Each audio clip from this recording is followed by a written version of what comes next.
Hi guys. I'm just on People magazine looking at what's new with these celebs. And Jennifer Lopez has made it official on her anniversary, which I think was yesterday. Today's the 21st. So yesterday she filed for divorce officially from Ben. I don't know on what grounds. I'm assuming it's irreconcilable differences. Apparently, she did it herself. She didn't even have an attorney. And again, she did it on their wedding anniversary, the second wedding where they got married in Georgia, because remember how they eloped to Las Vegas in July of 2022.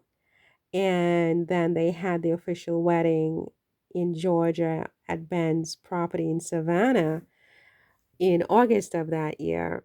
So yesterday was their second wedding anniversary, and tragically, Ben was in LA with his ex-wife Jennifer Garner. Now, I was never, you know how I'm suspicious. I'm a suspicious woman, aren't I? I mean, well, it's not that I'm suspicious, but I'm very, very cautious to the point and very analytical. I'm analytically cautious. So I analyze everything, and I twist it into many different directions, and then I draw my conclusions, right? So I've never trusted Jennifer Garner's relationship with Ben Affleck during Jennifer Lopez's marriage to Ben Affleck.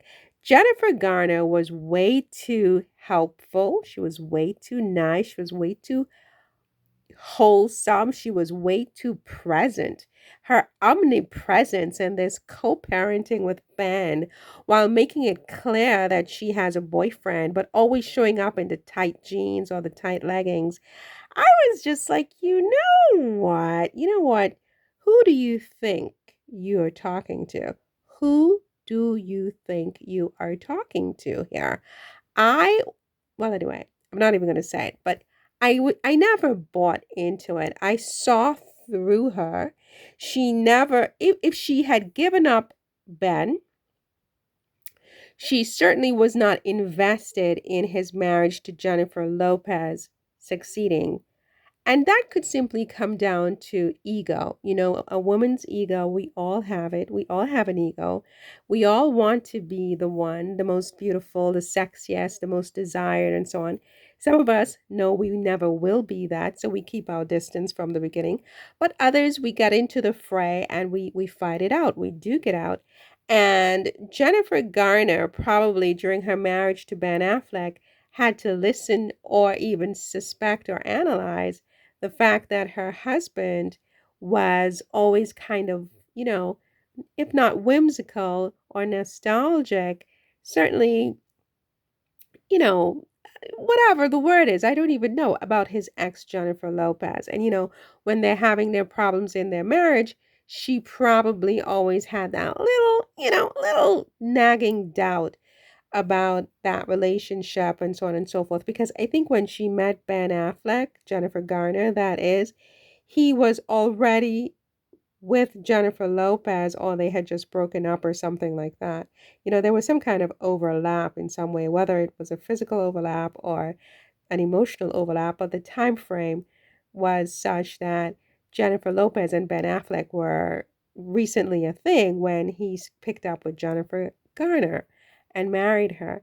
And so there's always been that silent sort of competition.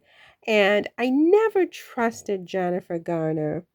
I always felt like she had an ulterior motive for all her hyper helpfulness, her omnipresence, her, feigned purity. And I'm just like, whatever, right? So as it turns out, Ben gets back with Jennifer, or Jennifer lets herself be talked into getting back with Ben. You should never ever go backwards. That's rule number one. And I have learned that lesson myself in life. It's like when something is over, let it stay over. Don't go back.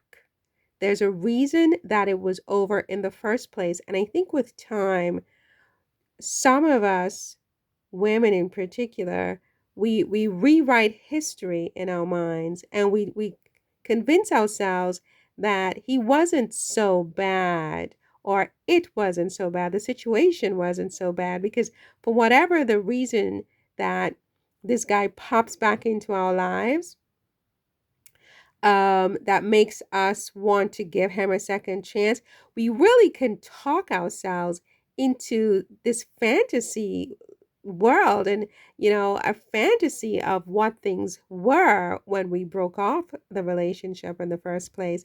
And the fact is, it's usually just that, a fantasy. It's not true. It's not based on anything real, right? The fact that the relationship ended in the first place is all you need to know. There was a reason for that. Just keep it moving. Never look back. Never, never, never, never look back. Don't give any second chances.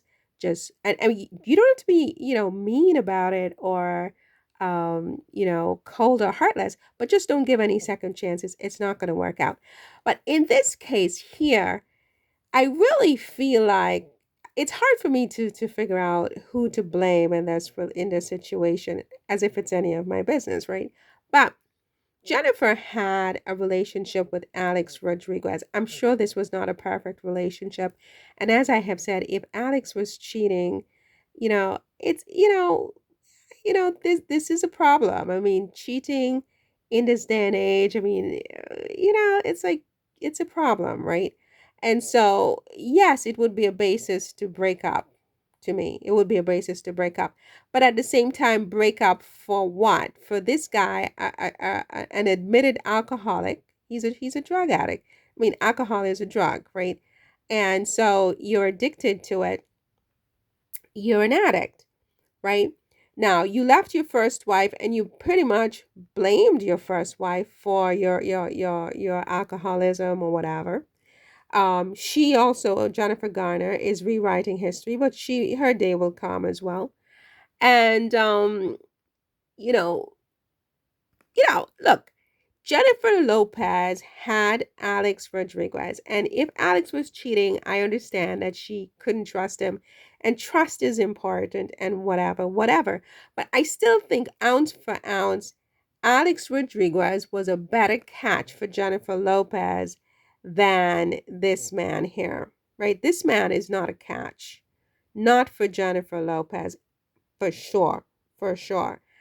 And what it's humiliating. He humiliated this woman because she dumps her boyfriend. I mean, Alex was a tall, physically attractive man, very fit. He's always in the gym. He's a sportsman, okay? I mean, he's not nothing, right? He's not nothing. He's a good catch. He's a good businessman. They had a lot of business deals together. He supported her in her work. He accepted her work. She's a dancer. She prances around in skimpy outfits. She does what she does. He's right there in the front row cheering her on, right? He's not judging her and acting like he's better than she is, right? She dumps him. She dumps his daughters, apparently. She doesn't even apparently, look back as far as they were concerned, even though they were part of her family at one point. She was basically their stepmother at one point. Apparently, she didn't maintain any relationship with them, right? And she takes this guy back, this guy who left her at the altar, you know, a decade or two ago, just literally broke up with her at the altar. And for what? To say what? He was nauseated by the whole thing. By what thing? What was so nauseating back then that's not nauseating now, right? She takes this guy back into her life, right? And it doesn't even last 2 years. I mean, she waited for 2 years to file the divorce, but the whole thing obviously didn't even last 6 months, because if she is divorced within a year and a half, they're already living separately. It means that it took about 6 months of abuse or whatever she was feeling behind the scenes, emotional abuse, psychological abuse, whatever it was, verbal, whatever, to finally pull the plug because she's so embarrassed. She wouldn't have wanted to file for divorce in 6 months. So she strung this out as long as she could, which was for 2 years, which is nothing, right? Because clearly this guy is Mr. Wrong. He's Mr. Wrong. He's Mr. Wrong on so many different levels, right?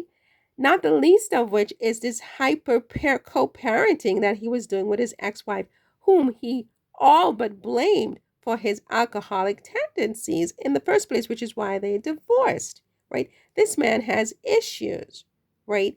But in Jennifer's mind, he's superior to Alex, right? She can learn from him. She can this from him. She can that from him. As soon as she picked up with him, she starts even talking different and dressing different and just not being Jennifer, right? Certainly not Jennifer Lopez, right? And all for what? He's not making the same efforts to be like her. Alex would dress like Jennifer, they'd go to the gym together. They did all these things together. This man was not making any effort because he really felt like he was better than her. And it's always such a mistake for a woman to settle for being an option, or you know she just settles for a man who clearly disdains her. Ben disdains Jennifer in a way, in the sense that, he takes what he can get from her, whether it's sex or whatever, but he doesn't really see her as an equal, and he never did. He never did. He always disdained her. I mean, it's almost like I call it ugly girl disdain, where, Jennifer is clearly not an ugly girl, but he gives her that type of treatment, the way a man would treat a girl who he thinks is ugly. You know what I'm saying? It's like there's a certain way that they treat you. I mean, believe me, I'm an expert at this. I know this. Where you're ugly, so therefore you get a certain kind of treatment if you allow it, if you settle for it, right? Jennifer doesn't have to settle for an ugly girl disdain. She's so beautiful, she's so rich, she's so talented, and yet she settled for ugly girl disdain from this clown, right? On top of that, he always just seemed so unavailable. Like she was always going to these places all by herself because he was so busy hyper co-parenting with his ex-wife. How do you settle for this kind of nonsense when you have achieved and attained the things that Jennifer Lopez has achieved and attained, unless you have low self-esteem to begin with, right? So it's like she's now in a position where she's chasing after this person who is not even as accomplished as she is, not by a long shot, right? She's worth like 3 times as much as he's worth financially. She's achieved so much more than he has achieved in her career, right? And yet she is the one who's having to chase after him. She's had so many men. I mean, she can have almost any man she wants in Hollywood or outside, and yet she's chasing after this man who he treats her with disdain, and he always has. I mean, it's like I don't know, it's like a kind of arrogance that I see in Ben Affleck, that it's shocking to me that Jennifer Lopez puts up with it. It's like a disrespect, really. And I can't believe that, you know, someone in her position, I mean, if someone in her position still puts up with all of those things where, she's just settling for being an option or not being a priority, or this sort of ugly girl disdain, she settles for stuff like that, or for some guy who's unavailable. He's clearly not fully available and invested in a relationship with her. And she's settling for that and chasing after that, right? You can just imagine her doing all this analysis with her mother and her friends and even her daughter about it. What should I do? What do you think he means by that? Da, da, da. I mean, if she's still doing that, then there's no hope for the rest of us, is what I have to say. And as I said earlier, I don't believe Jennifer Garner was ever genuine in this image she wanted to portray as, oh, she's trying to help out and she's just there, the mother of his children, his ex-wife with a boyfriend of her. This is all BS. She may not want Ben for herself anymore, and that's a big may not, because I'm not convinced of that.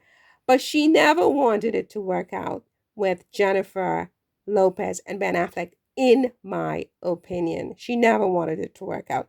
And she always wanted it to look like, in the end, she's the one he wanted. And Jennifer Lopez got herself caught up in a mess. But, maybe she has only herself to blame because, again, she had met a nice guy who was probably not a perfect guy, but she should have stuck with Alex Rodriguez, in my opinion.